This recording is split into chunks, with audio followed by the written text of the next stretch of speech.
حضرت رواحہ جو ہیں وہ جنگ موتا کا یہ واقعہ ہے، تو آپ نے کہا حضرت رسول پاک صلی اللہ علیہ وسلم نے کہا کہ جمعہ کا دن ہے کل، تو آج تم سب صحابہ کو تیار کر کے تو ان کو بھجوا دو، اور بھجوانے کے بعد میں کل حضرت ابو بکر کا، کیونکہ جو اونٹ ہے یا گھوڑا ہے وہ بڑا تیز سواری ہے، میں اس پہ آ کے تمہیں مل لوں گا۔ اب حضرت نے رواحہ نے بھجوا دیا، سب تیاری کر کے سب کو بھجوا دیا، لیکن لالچ یہ کی کہ کل جمعے کا دن ہے، کل جمعہ جو ہے وہ نبی کے ساتھ پڑھوں گا، اور میری سواری بھی بڑی تگڑی ہے، میں نبی کے ساتھ جا کے مل لوں گا رات۔ نبی کریم نے جب کل جمعے والے دن یہ سب کام کرنے کے بعد حضرت رواحہ رضی اللہ کو دیکھا اور کہا کہ رواحہ تمہیں تو میں نے کل رخصت کر دیا تھا۔ کہا یا رسول اللہ آج جمعہ تھا، تو میں نے کہا یہ اجر و ثواب جو ہے یہ میں حاصل کرتا ہوں، یہ آپ کے ساتھ جمعہ پڑھوں گا، اور ان لوگوں کو میں نے بھیج دیا، کل آپ کے ساتھ نکلوں گا۔ اب نبی کا جملہ حضرت آپ کو ہدیہ کر رہا ہوں۔ نبی کہتے ہیں حضرت رواحہ سے، کہا کہ اگر اللہ تعالیٰ اس زمین سے لے کے آسمان تک سونا بھر دے اور یہ سارا سونا اللہ تجھے دے دے، اور تو اس سارے سونے کو اللہ کی راہ میں خیرات کر دے، تو جو اس کا اجر ہے وہ اتنا نہیں ہے جو ان صحابہ کا ہے جو کل چلے گئے، جنہوں نے نبی کی مانی۔ حضرت یہ جو روایت ہے جو ہم اپنی کسی بھی عقل کی وجہ سے کہتے ہیں کہ اللہ کیونکہ شارک سے قریب ہے، تو پھر اللہ سے ہمارا ایک ڈائریکٹ تعلق تو ہے نا، اور وہ ہے، اس پہ تو کوئی دو رائے نہیں ہے، تو پھر بیچ میں کسی کو ڈالنا یا خاص راستہ اختیار کرنا یہ مسلکی مسئلہ ہے یا یہ واقعی دین کی حقیقت ہے؟ بسم اللہ الرحمن الرحیم۔ بلال بھائی آپ نے سوال بڑا لمبا کیا، میں کچھ ٹائم لوں گا۔ سب سے پہلی بات تو یہ ہے کہ جو بات آپ نے کیا منت کے حوالے سے، اس کے بارے میں بھی میں بعد میں گفتگو کروں گا، لیکن چونکہ اب جو سوال آپ نے کیا اس کا میں جواب دیتا ہوں۔ وہ یہ ہے کہ اللہ رب العزت نے قرآن پاک میں اعلان یہ کہا ہے کہ وسیلہ تلاش کرو، لیکن اس کا وہ مفہوم اور مطلب نہیں ہے جو معاشرے میں عام ہے۔ کیا مطلب؟ جیسے صاحب لے رہے ہیں جو آپ نے نہیں، وہ تو اتباع رسول کے بغیر تو انسان کا چارہ کار ہی۔ بات یہ ہے کہ آپ خود ابھی بیان کر رہے ہیں، اللہ کہہ رہا ہے میں قریب ہوں، بندہ کہ نہیں اللہ تو قریب نہیں، اللہ کہہ رہا ہے میں قریب ہوں، نہیں تو دور ہے، اللہ کہہ رہا ہے میں قریب ہوں، بندہ یہ نہیں کہہ رہا تو دور ہے۔ نہیں، اس طرح معاشرے میں فلسفہ موجود ہے نا کہ اس تک پہنچنے کے لیے ایک واسطہ، وسیلہ، توسل، کوئی نہ کوئی ذریعہ ہونا چاہیے۔ اللہ کہہ رہا ہے اجیب دعوت الداعی اذا دعان، اللہ کہہ رہا ہے کہ جب بھی کوئی پکارنے والا مجھے پکارتا میں اس کی پکار کو سنتا ہوں اور جواب دیتا ہوں۔ نہیں، اللہ تو نہیں سنتا۔ ہمارے معاشرے میں تو یہ فلسفہ کہ اس کوئی ذریعہ چاہیے، کوئی وسیلہ چاہیے، کوئی واسطہ چاہیے۔ کوئی نہیں کہتا کہ معاشرے میں عام لوگوں کی، عام فہم لوگوں کی بات کر رہا ہوں۔ عامی لوگوں میں تو وہ ہو سکتا ہے، ورنہ عام لوگ یہ کیسے کہہ سکتے ہیں کہ اللہ تو یہ کہہ رہا ہے میں سنتا، تو نہیں سنتا، یہ تھوڑی کو کہہ رہا ہے۔ یہ معاشرے میں ایک عامی لوگوں کا کنسپٹ یہی ہے معاشرے کے اندر۔ اور آپ یہ دیکھیں، چلیں اس سے اپوزٹ میں آپ کو مثال دیتا ہوں، آپ کو سمجھ آ جائے گی۔ اللہ الحی ہے، اللہ القیوم ہے، اللہ کو نیند آنا تو دور کی بات ہے، اونگ بھی نہیں آتی۔ اللہ تعالیٰ کو تو سننے اور سنانے کے لیے وسیلہ، توسل وغیرہ چاہیے، لیکن جو دنیا سے چلے جاتے ہیں چاہے 1000 کلومیٹر دور دفن ہو، وہ براہ راست سننا شروع کر دیتے ہیں۔ یہ معاشرے میں فلسفے موجود ہیں بلال بھائی، اس کو ڈینائی نہیں کرنا چاہیے۔ دوسری بات یہ ہے کہ ہمارے معاشرے، یعنی کہ میں اگر یہاں پہ بیٹھا ہوا دعا کروں اور کہوں کہ علی جبیر کو یہ درود میرا یا دعا میرا یا سلام میرا پہنچے، تو آپ ان کے لیے تو دعا کر سکتے ہیں۔ میں آپ کو ایک حدیث بتاتا ہوں، چونکہ آپ نے اب بات سوال کے اندر سوال کر رہے ہیں، میں تھوڑا ایک دباچہ بنانا چاہ رہا تھا کہ شرعی وسیلے کی جائز اقسام بھی موجود ہیں۔ کیا غار کا مشہور واقعہ آپ نے سنا ہوا ہے؟ غار کے اندر کیا کیا تینوں نے؟ اپنے نیک عمل کا واسطہ دیا کہ میں نے اللہ اگر یہ نیکی خالص تیری رضا کے لیے کی ہے تو یہ پتھر پیچھے کر دے، یہ جائز ہے۔ اس کے اوپر اجماع امت ہے، ہر مسلک، ہر عقیدے کے لوگ یہ بات مانتے کہ اپنے نیک عمل کا وسیلہ اللہ کو دینا جائز ہے۔ دوسری بات عمل کا، اپنے نیک عمل کا۔ دوسری بات یہ ہے کہ کسی زندہ نیک انسان کے پاس جا کے اس کو یہ کہنا کہ ہمارے لیے دعا کیجئے، یہ وسیلہ بھی جائز ہے کہ زندہ نیک آدمی کے پاس آپ جا کے کہتے ہیں آپ اللہ کے حضور ہمارے لیے دعا کیجئے۔ اب جو اختلاف آپ کو سمجھ آتا جائے گا۔ موسیٰ کی سنت ہے دعا کرنا، دوسرے کو کہنا، کیونکہ اس کی زبان سے آپ نے گناہ نہیں کیا۔ میں کہتا ہوں نبی کریم صلی اللہ علیہ وسلم خطبہ دے رہے تھے، ایک صحابی آئے، نبی کریم کو کہا مال ہلاک ہو گئے رستے، آپ اللہ سے دعا کی۔ نبی کریم نے ہاتھ اٹھایا، ابھی ہاتھ نیچے نہیں کیا، بارش ہوگی۔ اب یہی واقعہ، میں صرف ایک بات کروں گا، علامہ شفاعت رسول اور یہ بھائی بیٹھے ہیں، یہ سب سے بڑی دلیل وسیلے کی یہ دی جاتی ہے کہ حضرت عمر کے دور میں ایک صحابی پھر آئے، انہوں نے حضرت عمر کا مال ہلاک ہو گئے، رستے برباد ہو گئے، دعا کر دیجئے۔ حضرت عمر کہاں کھڑے ہیں؟ یہ سب سے بڑی دلیل ہے وسیلہ بالذات کی، جو مانتے ہیں ان کے ہاں یہ سب سے بڑی دلیل ہے۔ میں وہ دلیل، ان کی دلیل آپ کو پیش کر رہا ہوں۔ حضرت عمر کہاں پہ کھڑے ہیں؟ ممبر رسول پہ۔ نبی کریم کی قبر مبارک کتنی دور ہے؟ جنہوں نے دیکھا ان کو پتا۔ حضرت عمر نے کیا اس وقت نبی کی ذات کا وسیلہ بنایا؟ کیا کہا؟ چچا عباس کو بلایا جائے، چچا عباس کو بلایا جائے، کیونکہ جب وہ دعا، اب یہی بات اب یہ جو بات ہے کہ وہ رشتہ دار ہے اس لیے ان کا وسیلہ تو کیوں بنایا؟ دعا کے وسیلہ کہ اللہ تعالیٰ نبی کریم جب تک ہمارے میں موجود تھے ہم ان سے دعا کروایا کرتے تھے. اب چچا عباس سے کروائیں گے کیونکہ ان کی دعا اللہ سنتا ہے. کسی مستجاب کیونکہ وہ چچا ہے نا. نہیں, کسی ابو لہب چچا نہیں, نعوذ باللہ, یہ بات نہیں ہوتی. وہ ایمان والے ہیں, وہ ایمان والے نہیں ہیں. اب میں یہی بات کر رہا ہوں کہ زندہ نیک انسان کے پاس سے دعا ثابت ہو گئی نا. ٹھیک, اس وسیلے کو زندہ نیک تو حضرت عمر خطاب بھی ہیں. اب بات سمجھ رہے ہیں, حضرت عمر اپنے سے زیادہ مستجاب الدعوات کی طرف بلا رہے ہیں کہ اس سے دعا کروانی ہے. مجھے یہ بتائیں حضرت عمر نے یہ کیوں نہیں کہا کہ اللہ کے رسول کی قبر کے اوپر کھڑے ہو کے کہ رسول اللہ صلی اللہ علیہ وسلم کا واسطہ اس لیے ہمارا یہ. اچھا, میں اختلاف سمجھ لینا چاہیے, لیکن اختلاف کو میں کہتا ہوں جو عقیدہ اصل ہونا وہ بھی بیان کرنا چاہیے. ابھی دو بھائی بیان کریں گے. اصل بات کیا ہے؟ اصل بات یہ ہے یہ ذات کے وسیلے کے قائل ہیں, ہم ذات کے وسیلے کے قائل نہیں ہیں. ہم دعائے رسول کے وسیلے کے قائل ہیں. حضرت عمر ذات کے قائل نہیں ہے, حضرت عباس کو بلایا. دعائے عباس, ذات تو عباس کی ہے نا, عباس ہاتھ اٹھا رہے ہیں. اگر ذات کا وسیلہ ہوتا تو نبی کریم افضل ہیں کہ حضرت عباس؟ نبی کریم. ہاں, تو پھر نبی کریم کا وسیلہ دینا چاہیے. بات تو ٹھیک ہو گئی نا, نبی کریم کا وسیلہ. لیکن ذات موجود ہے نا, میں یہی وہاں موجود ہے, ان کو بلا لیا. اس میں برائی کیا؟ زندہ نیک انسان سے دعا کرانے میں تو میں کہہ رہا ہوں ہمارا عقیدہ اجماع ہے کہ سب سے کروائی جا سکتی. علماء کرام نے جو شرعی وسیلہ بیان کیا ہے اس میں اللہ کی اسماء کا وسیلہ, اللہ کی ذات کا وسیلہ, جس طرح قرآن پاک میں فد اللہ کہ قرآن پاک میں اللہ کو پکار, وللہ الاسماء الحسنی فادعوہ بہا, کہ اللہ کی اسماء کے ساتھ دعا کرو. پھر اس کے بعد دوسرا ذوات کا وسیلہ, ذوات سے مراد ذات کا, جس طرح وہ فرما رہے تھے کہ ذات کا وسیلہ نہیں ہوتا جو دنیا سے چلا جائے. صحیح, یہ تو دنیا سے جانے کی بات ہے نا. حضرت آدم علیہ السلام کی جو توبہ قبول ہوئی تھی, یہ ایک بڑی طویل حدیث ہے. اہل سنت اس کو بیان بھی کرتے ہیں اس کو کہ انہوں نے بڑا عرصہ دعا مانگی تو ان کی دعا قبول نہ ہوئی. انہوں نے پھر ہاتھ اٹھائے اور دعا مانگتے ہوئے یہ کہا کہ اللہ, میں نے اپنی تخلیق کے وقت کہ کعبہ کے ماتھے پر تیرے نام کے ساتھ ایک اور نام لکھا ہوا پایا تھا, محمد رسول اللہ صلی اللہ علیہ وسلم, تو میری توبہ قبول کر ان کے وسیلے سے. اب یہ ذوات کا وسیلہ, اس وقت اور کوئی ذات ہے نہیں. بلال بھائی ایک بات پوچھنا چاہتا ہوں, صرف ایک بات. پوری ذوات کا وسیلہ. اب حضور صلی اللہ علیہ وسلم ابھی دنیا میں تشریف نہیں لائے, اور حضرت آدم علیہ السلام اللہ سے ان کی ذات کے وسیلہ سے دعا مانگ رہے ہیں, اور اللہ تعالیٰ نے ان کی دعا کو قبول فرمایا. اور اس کے بعد پھر حضور صلی اللہ علیہ وسلم کے چند اوصاف اور کمالات اور فضائل اور مناقب وہ اللہ تعالیٰ نے بیان فرمائے. کیا یہ جو آپ فرما رہے ہیں یہ حدیث قدسی؟ اب میں ایک بات, حدیث ہے, باقی اس بات کو یا تو ڈینائی کر دیں گے. باقی رہی بات کرنا جرح تعدیل اور اصول حدیث کے حوالے سے, تو جو یہ حدیث بیان کریں گے اس کا ذوق میں بھی ثابت کر سکتا ہوں. میں بلال بھائی یہ پوچھنا نہیں چاہتا, میں ایک اور سوال کرتا ہوں علامہ صاحب. میں یہ کہتا ہوں کہ یہ دنیا کی کس حدیث کی کتاب میں ہے, بس یہ بتا دیں. حدیث کی کتاب میں تو ہونی چاہیے یہ حدیث, اگر یہ حدیث ہے. نمبر ایک بات. نمبر دوسری بات یہ تو کتاب الشفاء میں موجود ہے, یہ تو حدیث کی کتاب میں ہی نہیں ہے. نمبر ایک بات. دوسری بات یہ ہے, علامہ صاحب حافظ قرآن ہے, علامہ صاحب قرآن کی آیت کا ترجمہ کریں. فَتَلَقَّىٰ آدَمُ مِن رَبِّهِ کَلِمَاتٍ, اللہ کہہ رہا ہے آدم کو اللہ نے کچھ کلمے سکھائے اس کی توبہ کے لیے. اللہ کہہ رہا ہے, کیا قرآن اور حدیث متعارض ہو سکتے ہیں؟ اور اللہ نے کیا وہ کلمات کون سے ہیں؟ ربنا ظلمنا انفسنا وان لم تغفر لنا وترحمنا لنکونن من الخاسرین. اللہ کہہ رہے ہیں آدم کو یہ کلمات سکھائے, آدم کی توبہ ان کلمات کے ذریعے ہوئی. آپ بتا رہے ہیں, وہ کہہ رہے ہیں. میں واپس آتا ہوں اور ان سے پوچھتے ہیں کہ یہ حدیث جو ہے وہ کہاں پر ہے. چھوٹا سا وقفہ لیتے ہیں واپس. بسم اللہ الرحمن الرحیم. موضوع جو ہے وہ میں تو بات کرنا چاہ رہا تھا منت کے اوپر, لیکن یہ وسیلے پہ بات آ گئی. حضرت آپ کی جو روایت ہے وہ کہہ رہے ہیں وہ ضعیف نہیں ہے, وہ ہے ہی نہیں, وہ موجود ہی نہیں ہے, تو ترجمہ کرنا یا اس کی تشریح کرنا تو پھر بالکل ہی بے معنی ہوگی نا بات.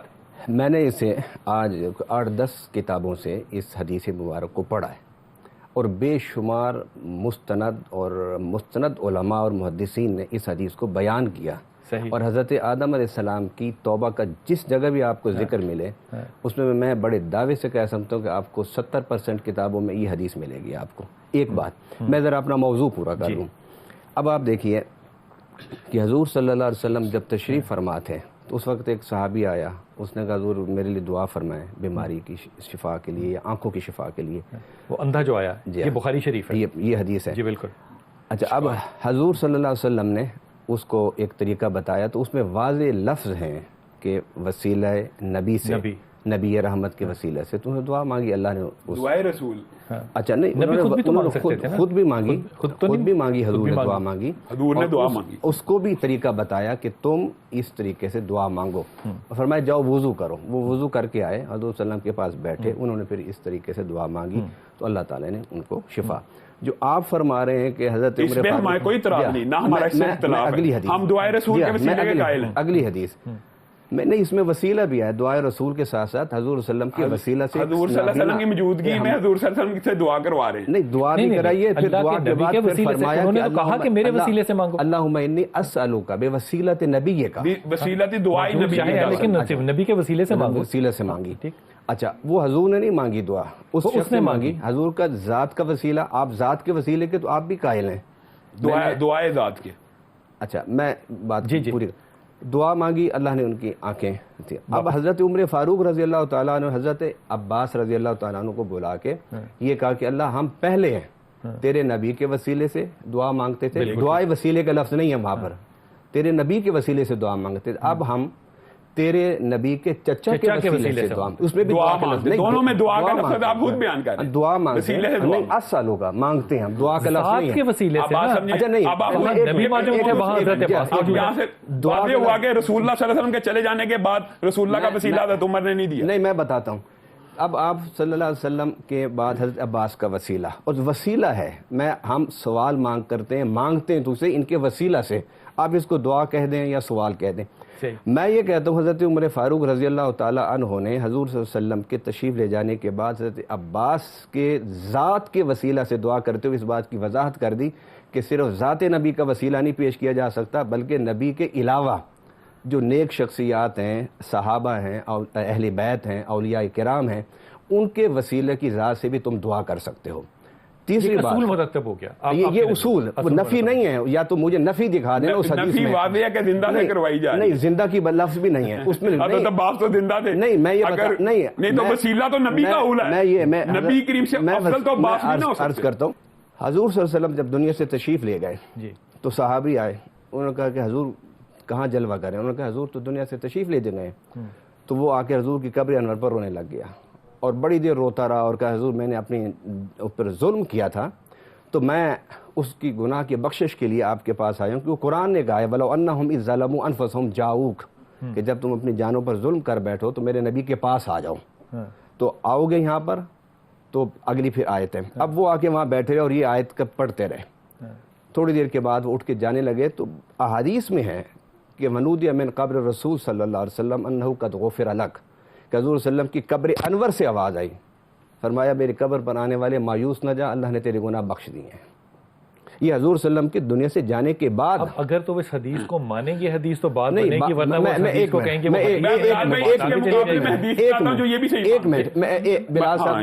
نہیں, مجھے ایک بات کہنے دیجیے, ایک بات, تاکہ میرے مسئلے, آپ حضرت بات کر رہے ہیں بار بار احادیث کے, یہ حدیث نہیں ہے, یہ حدیث معتبر کتابوں میں نہیں, اساسیات ستہ میں نہیں, بات حدیث کے نہیں ہے. اب ہم لوگ رفع دین نہیں کرتے, جی حضرت کرتے ہیں یا رفع دین, ان کے پاس بھی آپ تو رفع دین کی حدیث کو مانتے ہیں. اچھا, آپ تو رفع دین کی حدیث کو مان کے نہیں کرتے. ان کے پاس بھی حدیث ہے کہ حضور صلی اللہ علیہ وسلم نے رفع دین کیا, ٹھیک, ہم کہتے ہیں حضور صلی اللہ علیہ وسلم نے کیا تھا لیکن آخر حیات میں منسوخ ہو گیا یہ. اب حدیث تو آپ کے پاس, حدیث ہمارے پاس. صلی اللہ علیہ وسلم اگر ایک دفعہ بھی کوئی عمل نہ کرے, مثلا انہوں نے رفع دین زندگی میں ایک مرتبہ بھی نہ کیا تو ہم اسی وقت مان لیتے. ہمیں اس بات پہ اعتراض نہیں, وہی بات ہے جو خود بیان کر دیا کہ یہ کہیں گے کہ ساتھ ستہ میں نہیں ہے. یہ نظر اور منت اور اپنا جو وسیلہ ہے, یہ دو الگ الگ موضوعات ہیں, کیونکہ قرآن پاک میں رب العالمین نے فرمایا وَلْيُوفُوا نُذُورَهُمْ, کہ انہیں چاہیے کہ اپنی نظروں کو پورا کریں. اور حضرت نظر سے مراد ہے جو منت مانی ہو, جی منت اور نظر, قرآن پاک میں جو لفظ استعمال ہو اور فقہ کی اصطلاح, فقہ میں اور احادیث میں وہ لفظ نظر ہے. اب وہ ایک نظر شرعی ہوتی ہے, ایک نظر لغوی. نظر شرعی یہ ہے کہ آپ اللہ تعالیٰ سے کوئی وعدہ کر لیتے ہیں کہ اللہ یہ میرا کام پورا ہو جائے تو میں یہ کام, اور وہ نیک ہی ہونا چاہیے, بد نہیں ہو سکتا. اچھا, اس میں نیک ہونے کے ساتھ ساتھ یہ بھی شرط ہے فقہ کی کتابوں میں کہ وہ جن سے واجب یا جن سے فرض سے ہو, یعنی آپ ایسے عمل کی منت مانیں, نظر مانیں کہ جو کبھی نہ کبھی فرض ہو. مثلا آپ نفل کی منت مانگتے ہیں, نماز کی منت. اگر میں یہ کہوں کہ میں 200 لوگوں کو کھانا کھلاؤں گا تو یہ کبھی فرض بھی نہیں تھا, تو یہ میں منت زکات میں فرض ہے. میں زکات میں سے نہیں کھلانا چاہتا یار, وہ سید بھی ہو سکتے ہیں. کفارے میں فرض ہے کھانا کھلانا جو ہے کفارہ, اس میں آپ بے شک جھوٹی قسم کا کفارہ, جھوٹی کا کفارہ, کفارہ زہار ہے, کفارہ صوم ہے, کفارہ قتل ہے, کافی سارے کفارے. مطلب کھانا کھلانا یہ اس جنس سے ہے, اس نوعیت سے ہے کہ جو بعض دفعہ فرض ہوتا ہے, بعض دفعہ واجب ہوتا ہے. آپ اگر یہ کہیں کہ بھئی میں اللہ کا ذکر کروں گا, 10 تسبیح پڑھوں گا, منت مان رہے ہیں, یہ منت نہیں ہوگی, یہ نہیں ہوگی. اگر آپ منت مان لیتے ہیں کہ میں کلمہ شہادت کی 10 تسبیح پڑھوں گا, تو یہ منت ٹھیک ہے, کیونکہ کلمہ شہادت فرض ہوتا ہے جب انسان نے کلمہ پڑھ کے مسلمان ہونا ہوتا ہے. یہ بڑی اچھی بات ہے جی. صرف منت وہ مانی جا سکتی ہے وہ نیک عمل جو ڈائریکٹ یا انڈائریکٹ فرض ہو, فرض یا واجب. ایسے ہی ہے مثلا کہ جس طرح میں نے کہا کہ میں ذکر اللہ کے اسماء کا ذکر کروں گا, یہ فرض نہیں ہے, یہ فرض کسی دور میں بھی نہیں, کسی حالت میں بھی نہیں. لیکن کلمہ شہادت جو ہے, کلمہ شہادت ہے, اس میں اللہ کے اسماء فرض نہیں, وہ تو قرآن کی تلاوت فرض ہے. اسی طرح قرآن کی تلاوت کی منت مان سکتے ہیں, تو قرآن کی تلاوت نماز میں جو ہے فرض ہے, سورہ فاتحہ پڑھنا واجب ہے. یعنی یہ ایک شرط ہے, یہ نہیں ہے. لیکن اسلام سے پہلے وہ آپ دیکھ لیں, جس طرح آپ ابھی مثال دے رہے تھے حضرت زکریا علیہ السلام کی, حضرت یحییٰ علیہ السلام کے پاس ساری عمر حضرت مریم حضرت زکریا کے پاس رہیں, کہ انہوں نے منت مان لی تھی ان کی والدہ نے کہ میں منت مانتی ہوں جو کچھ میرے پیٹ میں ہے, انی نظر تو لک ما فی بطنی محررا فتقبل منی, میں اسے اللہ کے لیے کر دوں گی. لیکن اس وقت ایسی منتیں ماننا ان کا ایفا یہ واجب نہیں ہے, نہ فرض ہے نہ کوئی ضروری ہے. بھائی اس حوالے سے میں ایک بات کہنا چاہتا ہوں کہ جو اب آپ نے جو بات کی نا کہ وہ جو وسیلے کا قائل ہو وہی نظر و منت کا قائل ہوگا, ایسا نہیں ہے.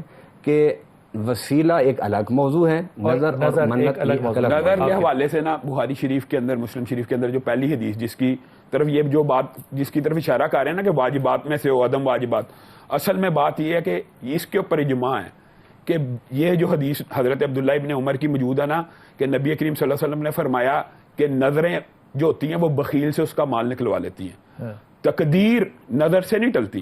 اب نظر کی جو بنیادی طور پہ 2 قسمیں وہ پتہ کیا ہیں, ایک یہ ہے کہ نیکی کا ارادہ کرنا, یہ نظر نہیں ہوتی, نیکی کا ارادہ کیا یہ نظر نہیں ہے. ایک یہ ہے کہ نیکی کر لی اور نظر, جیسے نیکی حضرت مریم کا جنہوں نے واقعہ بیان کیا, نظر نہیں سمجھ آ رہی آپ کیا کہہ رہے ہیں, میں آپ کو ایک بات بتاتا ہوں. نظر یہ ہے کہ ایک جس کی بات انہوں نے کی ہے کہ اللہ تعالیٰ اگر تو میرا یہ کام کرے گا میں اتنے نوافل ادا کروں گا, یہ نظر ہوگی, یہ نظر ہوگی وعدے کے اوپر. ایک یہ ہے کہ میں پہلے 2 نفل ادا کر لوں, اللہ تعالیٰ میرا یہ کام کر دے, بعد میں کہوں میں پہلے 2 نفل پڑھے. اچھا یہ نظر نہیں, نظر اب آپ سمجھ رہے ہیں یہ نفل جو ہے یہ جو نفل بن جائے, یہ جو نفل ہے یہ وسیلہ ہے, یہ نیک اعمال کا وسیلہ, یہ وسیلہ ہے. بعد میں کرے گا تو وہ نظر ہوگی, نیک اعمال کا وسیلہ. اگر پہلے کرے گا تو وسیلہ ہوگا, بعد میں کرے گا تو نظر ہوگی. اتنا سا فرق ہوتا ہے. اور یہ نیک عمل کا وسیلہ دینا بہتر ہے بنسبت وہ نظر جو ہے نا وہ مکروہ ہے سب کے نزدیک, اس حدیث کے تحت کہ نبی کریم صلی اللہ علیہ وسلم نے فرمایا نظر سے تقدیر نہیں ٹلتی. اصل میں تقدیر تو آدمی کو روک دیتے نا رسول پاک صلی اللہ علیہ وسلم. اچھا وہ تو قرآن کی آیت ہے, وہ خراب کیسے یوفون بالنظر, انہوں نے ابھی قرآن کی آیت پڑھی ہے, نظروں کو پورا کرتے ہیں. میں یہی بتاتا ہوں, نبی کریم صلی اللہ علیہ وسلم نے فرمایا کہ نظر جو بندہ مان جو لی ہے ایک نیک عمل کی وہ اس نے پوری کرنی ہے, لیکن عمل اگر نیک نہیں نا وہ نظر پوری نہیں کرنی. میں نے نظر مان لی, یہ تھوڑی منت ہو سکتی کہ میں قتل کروں گا, یہ تو کوئی بات نہیں. میں مثال دے رہا ہوں, ایسی لوگ نظر بڑی اچھی کرتی کہ وہ ڈائریکٹ یا انڈائریکٹ